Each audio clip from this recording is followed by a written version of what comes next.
Bon matin à tous, bon matin. J'espère que vous avez passé un bon week-end et nous voilà encore de retour à la table du roi avec les fils du ministère CRI. Nous sommes tellement heureux encore de pouvoir commencer la semaine avec vous. Je crois que il n'y a rien de mieux que de commencer la semaine avec la parole de Dieu, de commencer dans la présence de Dieu. Donc, on a un sujet particulier encore aujourd'hui qui va peut-être pas euh, plaire à tout le monde, mais je crois que si ça te pince un petit peu, c'est parce que peut-être que ça vient te chercher. Amen. Donc, je vais juste encore présenter mes sœurs parce que je ne suis pas seule. Je serai encore votre animatrice ce matin. Mon nom est Joyce Tontolo pour ceux qui ne me connaissent pas. J'ai avec moi Judith Bakamana, Merveille Beninari, Eunice Mosantou, ainsi que Aurélie Kiswe. Donc, sans plus tarder, on va vous présenter le thème d'aujourd'hui. Donc, le thème d'aujourd'hui, c'est l'orgueil. L'orgueil, quelque chose qui est peut-être dans notre génération très qu'on voit peut-être de plus en plus lorsque on avance, peut-être on voit les grâces, on voit les dons agir dans nos vies. Peut-être des fois on se retrouve avec de l'orgueil en nous. Donc, ce qu'on va faire d'abord, on va juste avoir encore une petite discussion sur l'orgueil. Les filles, sentez-vous libres de partager ce que vous voulez. On est à la table du roi aujourd'hui, donc on est là pour partager la parole de Dieu. Donc, ma première question pour vous, ça serait comment définir l'orgueil selon la parole de Dieu? Donc, je vous laisse, vous êtes libres, je vous écoute.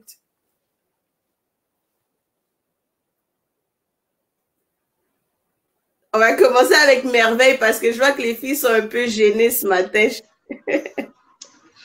Bonjour tout le monde et merci Joyce pour la parole.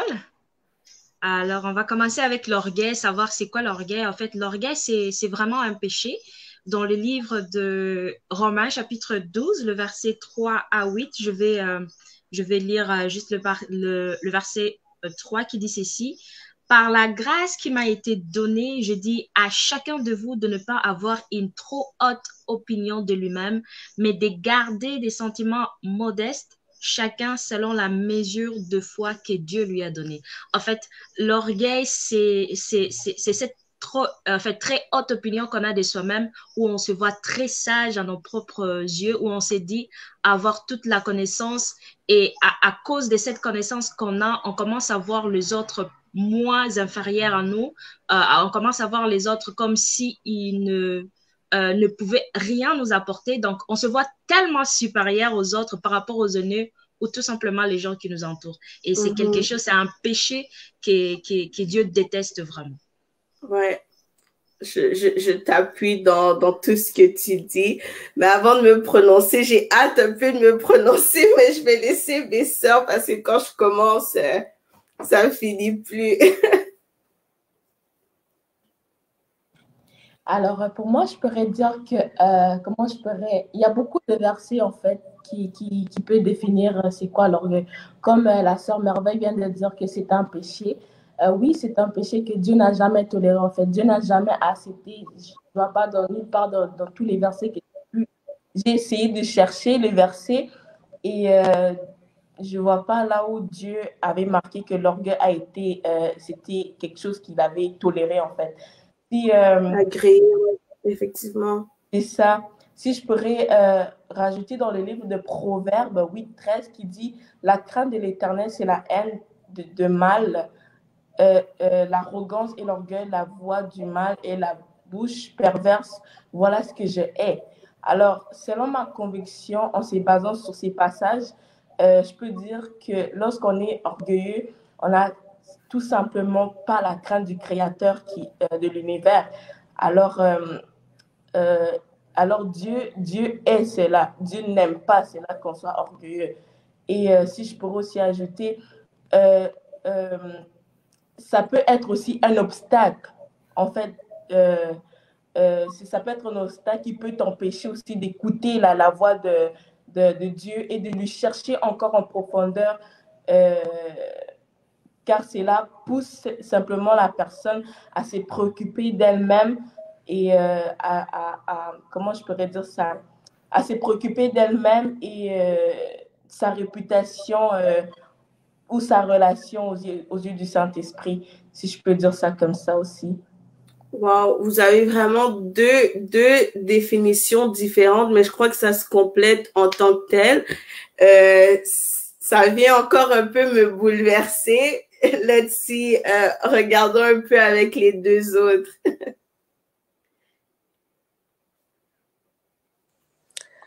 C'est vraiment très bien qu'est-ce que la sœur Judith et la sœur Merveille ont dit. J'ai pas grand-chose à rajouter. Sincèrement, c'est très clair, l'orgueil. C'est l'état de quelqu'un qui voit son intelligence plus grande que les autres, sa sagesse plus grande que les autres. Et je pense que Judith l'a dit, c'est à cause de l'orgueil. À cause de l'orgueil, quelqu'un peut ne pas écouter la voix de Dieu pour sa vie. Donc, c'est pour ça que Dieu a vraiment une grosse haine pour l'orgueil, parce qu'un orgueilleux ne va pas écouter qu'est-ce que Dieu va lui dire, tout simplement. Et la Bible dit dans Ésaïe 5:21 que malheur à ceux qui sont sages à leurs propres yeux et intelligents à leur propre estime. Donc, on peut voir que l'orgueil est quelque chose de très mauvais. Merci Inès. Ce passage vient me frapper encore. Wow. Ouais, c'est vraiment profond. La Bible vraiment nous enseigne tout au travers de la Bible, on est vraiment enseigné. Moi, j'aimerais ma définition, comment le Saint-Esprit m'a amené à comprendre l'orgueil. Une autre facette de l'orgueil, c'est vraiment d'une façon très différente, en fait. Donc, pour ça, j'étais allée dans le passage de 1 Corinthiens 4:6, où ce que ça dit, c'est à cause de vous, frères, que j'ai fait de ces choses une application à ma personne et à celle d'Apollos, afin que vous appreniez en nos personnes à ne pas aller au-delà de ce qui est écrit et que nul ne vous conçoive de l'orgueil en faveur de l'un contre l'autre. Donc, quand j'étais allée dans ce passage-là, je me suis dit, OK, donc, en fait, l'orgueil, c'est lorsqu'on parle de ce qui est écrit, c'est qu'on parle de la loi. On parle de la loi. On peut parler de la loi de Dieu, on peut parler de la loi ici sur terre. Donc, je comprenais que l'orgueilleux se considère plus haut que la loi. Ouais. Et c'est ça. Et maintenant, donc oui, il y a la loi de Dieu et la loi ici sur terre. Je ne veux pas parler de la loi de Dieu parce qu'on sait bien que nous sommes plus sous l'ère de la loi, mais nous sommes sous la grâce. Ce que je veux parler ici, c'est la loi ici sur terre. Souvent, c'est un point que vraiment le Saint-Esprit a travaillé en moi. C'est le fait que nous sommes chrétiens, que nous avons cette origine céleste. Souvent, on pense que il y a certaines choses que parce que j'ai la faveur de Dieu, je peux me permettre. Mais si je marchais pas avec Dieu, est-ce que je me le serais permis? Non. Donc, maintenant, c'est comme si on se regarde par rapport aux païens, par rapport à ceux qui ne marchent pas avec Dieu, par rapport à ceux qui n'ont pas la grâce, la faveur de Dieu. Et donc, on se voit techniquement avantageux comparé à eux. Parce que de la même façon que si le code de la route me dit tu dois pas tourner à droite et je continue tout droit parce que je me dis aujourd'hui là je peux pas, je vais continuer tout droit, ou bien je me stationne dans une aire de stationnement par comète et je me dis la grâce de Dieu est sur moi, aujourd'hui j'aurai pas de contravention, je pars. Et donc on prend tellement cette faveur pour acquise et c'est une forme d'orgueil. C'est une forme d'orgueil de croire que la loi est applicable seulement à 100%. La loi ici sur terre est applicable seulement à 100% à ceux qui ne marchent pas avec Dieu. Et moi, c'est le Saint-Esprit qui m'avait fait réaliser ça. Et c'est ça. Donc, quand l'apôtre Paul dit que de ne pas concevoir d'orgueil en faveur de l'un contre l'autre, c'est ça en fait. Parce que maintenant, c'est même pas par rapport à Dieu ou c'est pas par rapport à Dieu, mais c'est une forme d'orgueil. C'est une forme d'orgueil de croire que je suis supérieure à la personne qui ne marche pas avec Dieu. Effectivement. Je suis supérieure à la loi. Effectivement. Et ce que Aurélie dit, c'est quelle sensibilité au Saint-Esprit. C'est juste ce que je peux dire parce que c'est tellement épatant. On va voir peut-être des fois, comme Aurélie, elle dit, c'est aussi la manière que tu traites ceux que tu penses être inférieurs à toi. Parce qu'il y en a qui sont humbles, qui sont soumis à ceux qui sont au-dessus d'eux, qui respectent ceux qui sont au-dessus d'eux. Mais quand tu vas voir une personne, même avec un enfant, tu vas voir qu'elle va manquer de respect avec un enfant. Pourquoi? Parce qu'elle se sent supérieure à cet enfant-là, parce qu'elle se pense supérieure. Et je crois que c'est un problème avec beaucoup d'entre nous chrétiens, que c'est pas parce que nous sommes chrétiens que nous devons nous croire meilleurs que les autres. Nous ne sommes pas au-dessus de quiconque. Et j'ai un verset aussi qui peut appuyer ça dans Luc 18, 14. La Bible dit, car quiconque s'élève sera abaissé et celui qui s'abaisse sera élevé. Donc, la Bible encore décrit l'orgueil comme une personne qui s'élève. Donc, toi qui t'élèves au-dessus des païens, toi qui t'élèves au-dessus des gens, peut-être qu'ils ont moins de grâce que toi, qu'ils ont développé, si je peux dire ça, que leurs grâces ne sont pas encore activées parce que c'est le Saint-Esprit qui donne ces grâces. Et je crois que justement la personne qui s'élève au-dessus des gens, au-dessus de quiconque, il y a une forme d'orgueil. Je pense qu'on aurait pu faire le 30 minutes sur comment définir l'orgueil, mais on va passer parce que je crois qu'il y a encore plus de choses encore plus profondes qu'on veut encore dire. Donc, ma deuxième question, ça serait, maintenant qu'on a défini l'orgueil, maintenant, comment moi, je peux discerner l'orgueil en moi? Comment une personne peut discerner qu'il est orgueilleux, en fait? Comment on peut discerner ça? Selon moi, tu peux discerner que tu as l'orgueil en toi si t'es une personne qui marche selon tes propres plans, pardon.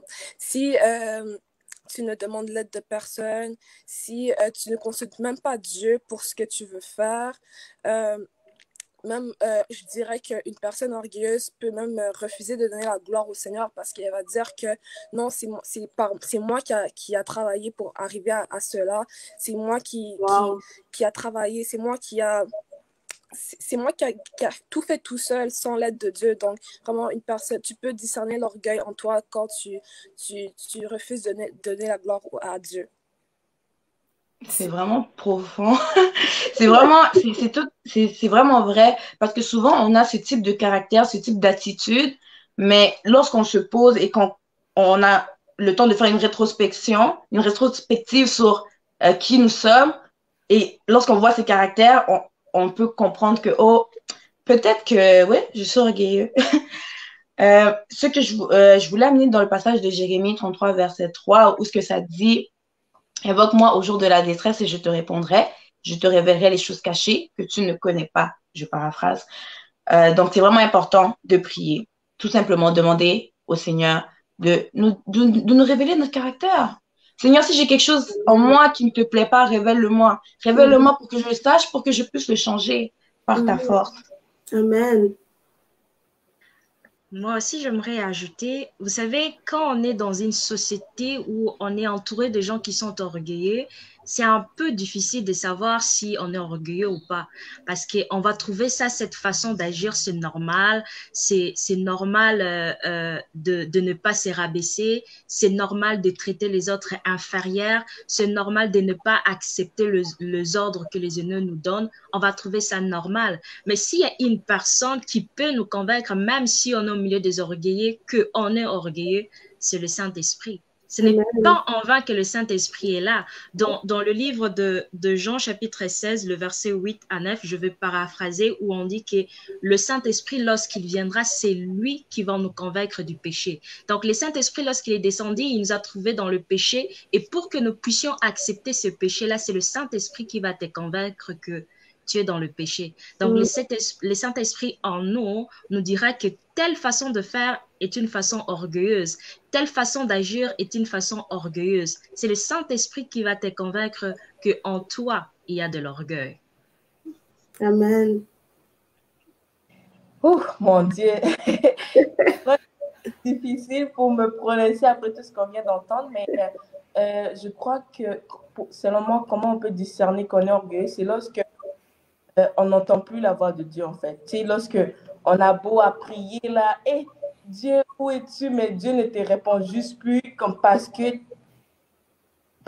sait qu'au fond de toi, tu n'as pas encore reconnu que tu... Je trouve que c'est impossible que Dieu comment je peux dire, Dieu te réponde ou Dieu te parle. Ou même si pour obéir ou se soumettre à une autorité spirituelle devient difficile pour toi, là, ma sœur. Si je veux dire, quand c'est... Mon frère aussi. C'est ça. Dans Philippiens 2:3 qui nous dit « Ne faites rien par esprit, par vaine gloire, mais que l'humilité vous fasse regarder les autres comme étant au-dessus de vous. » Alors, si tu commences aussi à regarder les autres, si tu commences à remarquer que, comme j'ai dit tantôt, tu remarques que Dieu ne te parle plus comme avant, ou tu regardes, tu commences à minimiser les autres comme s'ils étaient rien, comme si tu étais au-dessus d'eux, puis qu'eux, ils ne valaient pas du tout la peine, je crois que ça pourrait être aussi un autre signe d'orgueil pour discerner, en fait. Et comment je pourrais dire, je crois que j'ai fait le tour. C'est ça. Ouais. Je voulais rajouter au point de Judith, c'est tellement vrai justement, quand tu arrives au point justement où ce que tu pries et tu n'entends même plus la voix de Dieu, peut-être que c'est le temps en fait de commencer à prêter écoute aux gens qui t'entourent, parce que les gens qui t'entourent aussi sont capables de dire que tu es orgueilleux. Les gens qui t'aiment et qui, vraiment tes vrais amis, vont te dire, c'est une forme d'orgueil, tu es orgueilleux. Donc, lorsque ça arrive à ce point-là, et en fait, même pas juste quand ça arrive à ce point-là, c'est juste important de prêter écoute à notre entourage, mais encore plus lorsque tu n'arrives même plus à entendre la voix de Dieu. Je pense qu'il y a une personne dans ton entourage qui te l'a sûrement dit, mais que tu n'as pas écouté. Un déclic que non, tu sais, il y a quelque chose qui cloche sur moi là, si c'est ça. Entourage, ou si tu n'arrives pas. Et je vous dis, à la table du roi, on marche avec, on prouve avec la Bible ce qu'on dit. Parce que je vous vois venir là, il y en a peut-être qui vont dire, je suis pas sûre. On prouve avec la Bible. Et comme mes sœurs, elles disent, le Saint-Esprit, les gens autour de même les gens autour de je crois que c'est toujours le Saint-Esprit. Pourquoi? Parce que la Bible dit que tantôt, il parle tantôt d'une manière, tantôt d'une autre. Donc, des fois, on va peut-être pas voir le Saint-Esprit partout où il est. On va peut-être juste le voir dans notre cadre prière. Là, j'entends la voix audible du Saint-Esprit ou je ressens dans mon cœur. Et quand une personne, si Aurélie vient me dire que, Joyce, là, je commence à te voir venir, tu commences à devenir, t'es orgueilleuse, je vais me dire, c'est pas la voix du Saint-Esprit. Mais la Bible dit que Dieu parle tantôt d'une manière, tantôt d'une autre. Donc, ne négligeons pas les signes et comment Dieu nous parle, en fait. Et je crois que c'est encore un signe d'orgueil parce que t'es pas capable je crois qu'une personne aussi qui n'est pas capable d'être enseignée, d'être réprimandée, c'est un signe d'orgueil. Toi, quand on vient te réprimander, pince, t'as juste envie de répliquer, t'as juste envie de te justifier, de dire non, non, toi t'as vu ça d'une autre manière. C'était donc une personne qui est pas capable de prendre la réprimande, c'est aussi un signe d'orgueil. Je vois que on court un peu avant Est-ce le que je temps. peux ajouter un tout petit peu, 30 Joyce? secondes, 30 secondes. Oui, tu as parlé de vraiment faire attention à ce qui nous entoure, mais aussi d'observer en nous-mêmes aussi par observation, parce que l'orgueil, c'est à un moment donné quand tu es capable tout simplement de voir le mal des autres, mais incapable de reconnaître tes propres erreurs en fait. Donc tu es capable de voir le péché des autres, mais toi, te péché en toi, tu le vois pas. Tu te vois comme si tu étais très saint, toi, tu ne commettais pas de péché. Donc, c'est aussi une autre forme d'orgueil. Merci, merci Merveille pour cette clarification. On pourrait faire, je vous dis, cette conversation-là est tellement puissante. Je crois que ça brise des choses, même en nous, même aux gens qui nous regardent. Dieu est encore en train de travailler en nous. Je rends vraiment gloire à Dieu pour tout ce que vous dites, mais on court après le temps. Donc, je vais passer à la prochaine question. Ça serait, quelles sont les conséquences de l'orgueil pour ceux-là qui se disent que c'est pas si grave que ça. C'est pas si grave que ça, l'orgueil. Je vois pas encore les conséquences dans ma vie.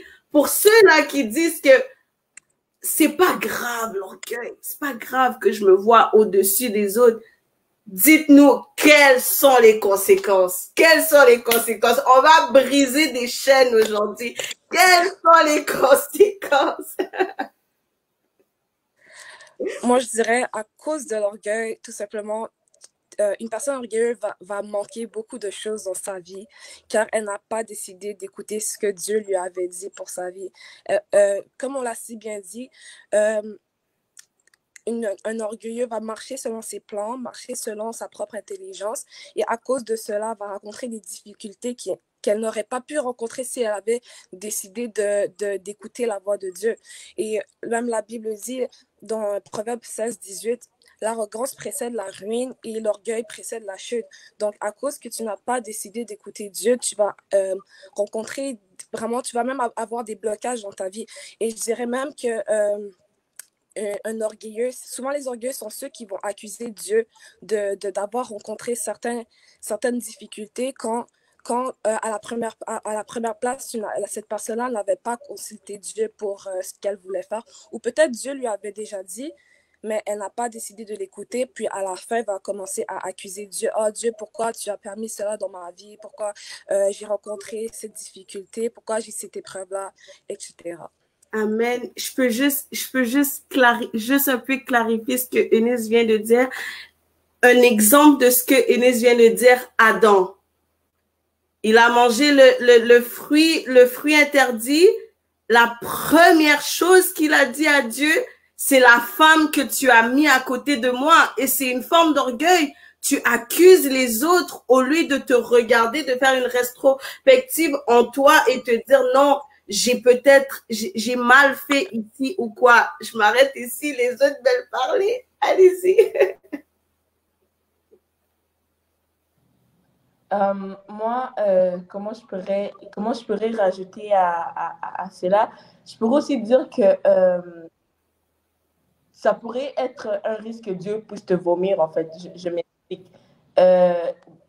Quand je parle de Dieu risque de te vomir, c'est dans le sens que il va se retirer, en fait, de ta personne, en fait. Quand on parle de la personne, le temple, comme on dit, notre corps est le temple du Saint-Esprit, etc. Et Dieu peut se retirer de ça en te vomissant, en voyant que ce temple-là est souillé, est tellement souillé d'orgueil que ça ne serait plus bénéficiaire pour toi, en fait. Et de sa gloire qu'auparavant, si je peux dire ça comme ça. Je ne sais pas si vous me comprenez ou là où... C'est très clair. Donc, comme je pourrais dire dans Proverbe, moi j'aime beaucoup Proverbe. crois qu'on peut trouver tout là. Dans Proverbe 29-23, qui nous dit encore, l'orgueil d'un homme la baisse, mais celui qui est humble d'esprit obtient la gloire. Alors, une autre conséquence, je pourrais dire peut-être ne plus obtenir la gloire de Dieu parce que l'orgueil t'a rendu tellement aveugle et tu pourrais aussi mourir spirituellement. Comment je pourrais dire? Tu pourrais mourir spirituellement. Ça pourrait être aussi une forme de conséquence car l'orgueil t'a empêché à l'avancement de l'œuvre de Dieu qui a placé en toi. Et donc, c'est ça qui pourrait aussi...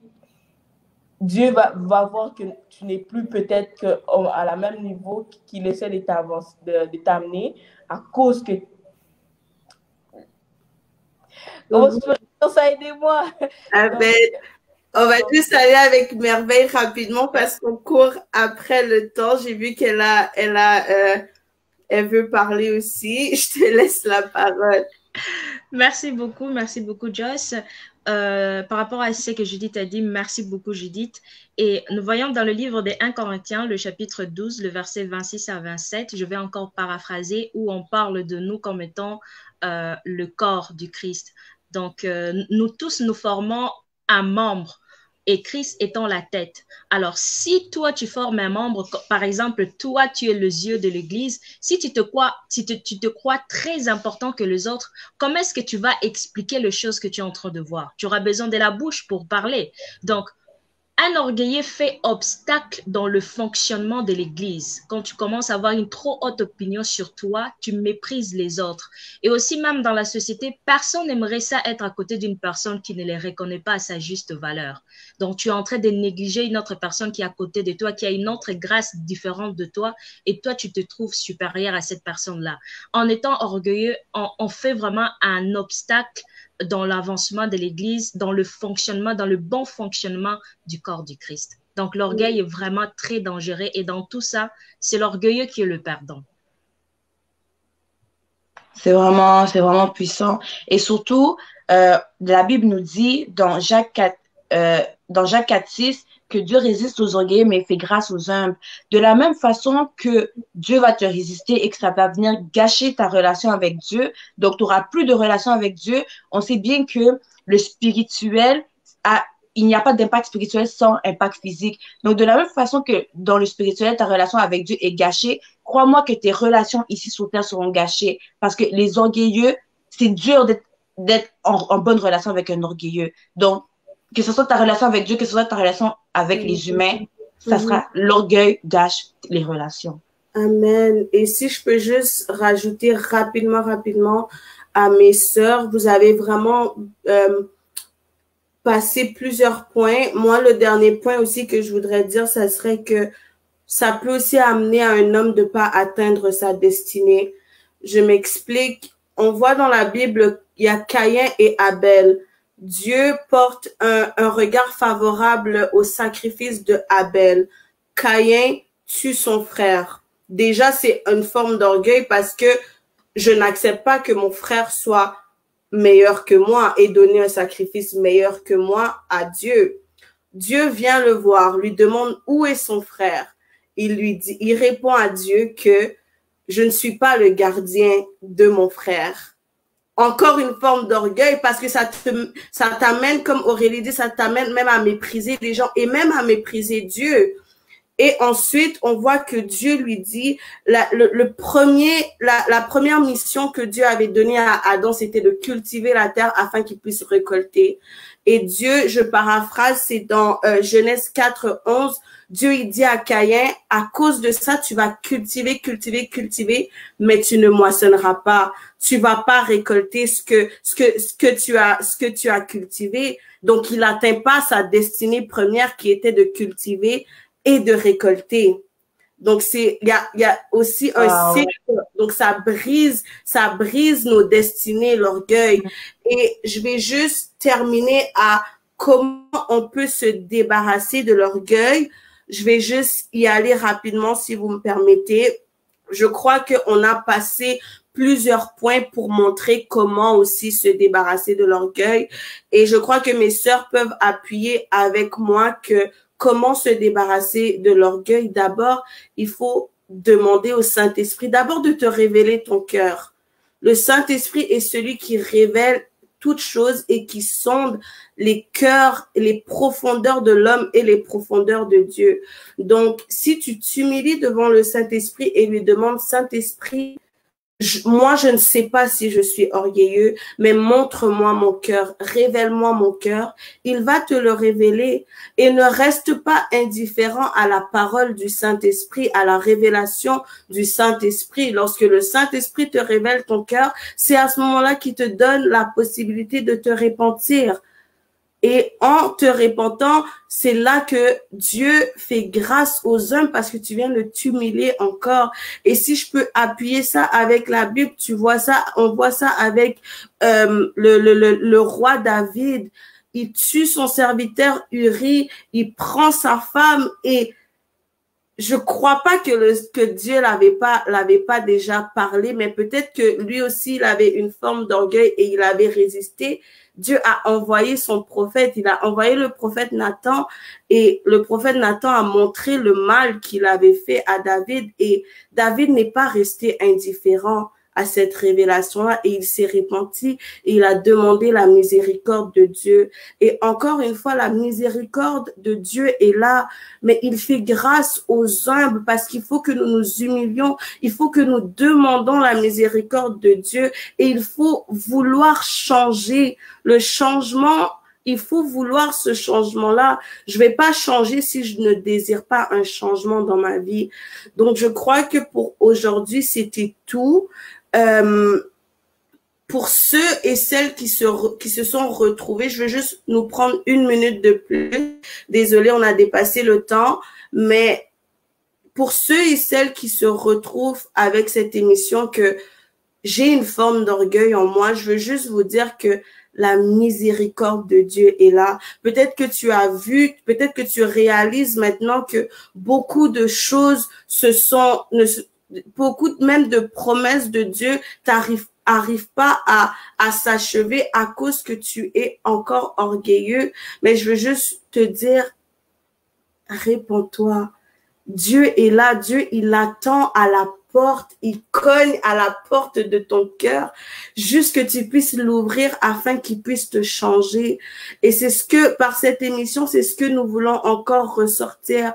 Peut-être que si tu te retrouves dans cette émission, ne te sens pas condamné. Le but, ce n'est pas de condamner, mais c'est de nous aider encore à aspirer à la nature de Dieu et à être meilleurs pour nos prochains jours sur la terre. Donc, j'espère que vous avez été sincèrement bénis parce que même moi qui ai écouté mes sœurs en live aussi, je ne savais pas ce qu'elles allaient dire, mais j'ai réellement été bénie.